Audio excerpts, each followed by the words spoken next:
আজ সেই দিন যেদিন আমাদের শান্তিপূর্ণ কোটা সংস্কার আন্দোলনকে সহিংসতার দিকে ঠেলে দেয়। সহিংসতার শুরুটা হয় কুমিল্লা বিশ্ববিদ্যালয় থেকে।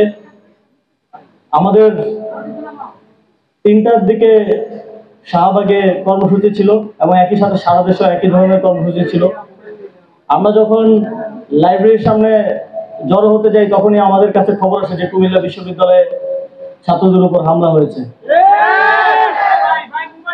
সেই খবর ঢাকা বিশ্ববিদ্যালয়ে সহ যারা সেদিন কেন্দ্রীয় প্রোগ্রামে উপস্থিত হতে এসেছিল তাদেরকে একটু বিচলিত কিংবা শঙ্কিত করেনি, বরং তারা আরো ক্ষোভে ফুঁসে উঠেছিল এবং সব আরো বেশি সংখ্যায় হল থেকে লাইব্রেরি থেকে মিছিল নিয়ে এসে যুক্ত হয়েছিল। সেদিন ঢাকা বিশ্ববিদ্যালয়েও ছাত্রলীগ এবং পুলিশের আমাদের উপর হামলার প্রস্তুতি ছিল। একই সময়ে আপনারা হয়তো জানেন যে রাজু ভাস্কর্যে ছাত্রলীগের প্রোগ্রাম ছিল আর পুলিশ ছিল আমাদের শাহবাগে, ঠিক যেখানে আমাদের জড়ো হওয়ার কথা সেখানে। সেদিন আমরা পুরো ঢাকা জুড়ে ব্লকেট করতে পারিনি এই হামলার সংখ্যার কারণে। এবং আপনারা দেখেছেন জগন্নাথ বিশ্ববিদ্যালয় থেকে মিছিল নিয়ে এসে, সায়েন্স ল্যাব থেকে ঢাকা কলেজের শিক্ষার্থীরা মিছিল নিয়ে এসে আমাদের সাথে যুক্ত হয় এবং আমাদের বিশাল জনসভা দেখে সেদিন পুলিশ বা ছাত্রলীগ কেউই হামলা করার সাহস পায়নি। তারপর আমরা যখন আমাদের কর্মসূচি শেষ করি তখন আমরা শুনতে পাই যে কুমিল্লা বিশ্ববিদ্যালয়ের শিক্ষার্থীরা রুখে দাঁড়িয়েছে এবং আপনারা প্রতিরোধ গড়ে তুলে সেদিনের ব্লকের কর্মসূচি শুধু সফলই করেননি, রাত 11টা পর্যন্ত ঢাকা চট্টগ্রাম মহাসড়ক অবরোধ করে রেখেছিলেন। আপনাদের সেই সাহসিকতা এবং সেই প্রতিরোধ সারা বাংলাদেশে কোটা সংস্কার আন্দোলনকারীদের মধ্যে এক আশা এবং আরো সাহস নিয়ে আন্দোলনে ঝাঁপিয়ে পড়ার সাহস সঞ্চার করে।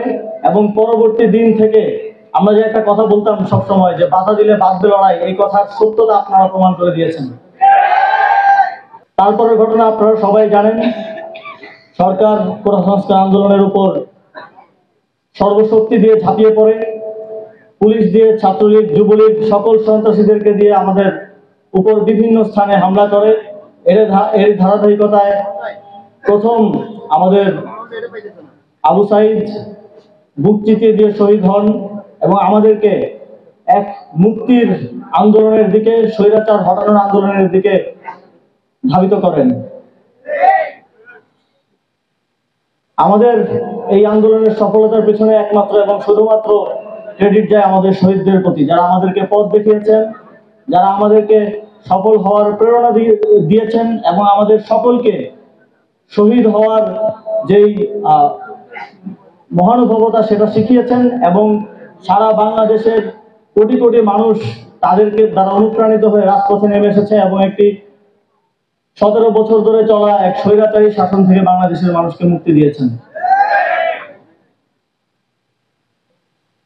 আজকের এই দিনকে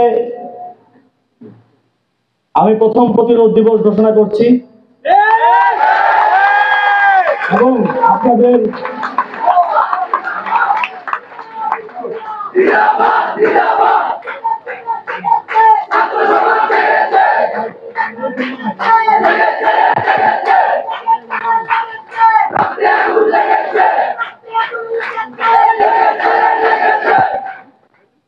প্রতিরোধকে স্মরণীয় করে রাখার জন্য বিশ্ববিদ্যালয়ে যে স্মৃতির মিনার স্থাপনের উদ্যোগ নিয়েছে সেটাকে সাধুবাদ জানাই এবং একই সাথে সরকারের পক্ষ থেকে আপনারা আবার প্রতিরোধ গড়ে তুলে, আমরা ডকুমেন্টারিতে দেখছিলাম, ঠিক ঢাকা চট্টগ্রাম মহাসড়কের যে স্থানটিতে ব্লকেট করেছিলেন, যে স্থানটি আপনারা বিজয় করেছিলেন সেদিন, সেখানে প্রতিরোধ মিনার স্থাপন করা হবে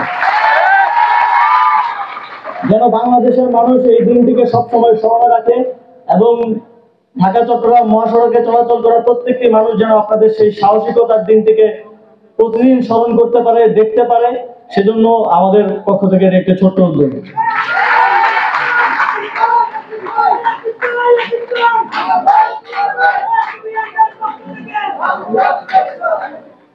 আপনাদের কিছু দাবি ছিল, কিছু দাবি বিশ্ববিদ্যালয় প্রশাসনের প্রতি ছিল। বিশ্ববিদ্যালয় প্রশাসনকে আমি আহ্বান জানাবো আপনাদের সেই দাবিগুলো যেন তারা দেখেন, এবং সেক্ষেত্রে সরকারের পক্ষ থেকে যে কোনো ধরনের সহযোগিতা করতে আমরা প্রস্তুত আছি।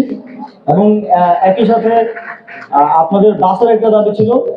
আমি জুলাই গণঅভ্যুত্থানে আপনারা যে অবদান রেখেছেন তার কাছে এটা খুবই কম, তবে আজকের এই দিনেই আপনাদেরকে স্থানীয় সরকার বিভাগের পক্ষ থেকে 3টি বাস উপহার দেওয়ার জন্য।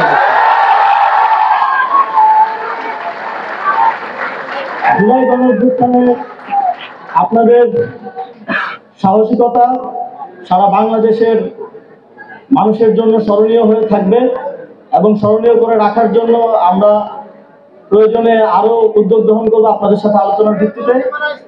এবং আপনারা একইভাবে বাংলাদেশের যে কোনো সংকটময় মুহূর্তে আবারও এগিয়ে আসবেন, আবারও বাংলাদেশকে পথ দেখাবেন, সেই আহ্বান জানিয়ে এবং আপনাদের সকলের দীর্ঘায়ু এবং সুস্বাস্থ্য কামনা করে আমার বক্তব্য এখানে শেষ করছি।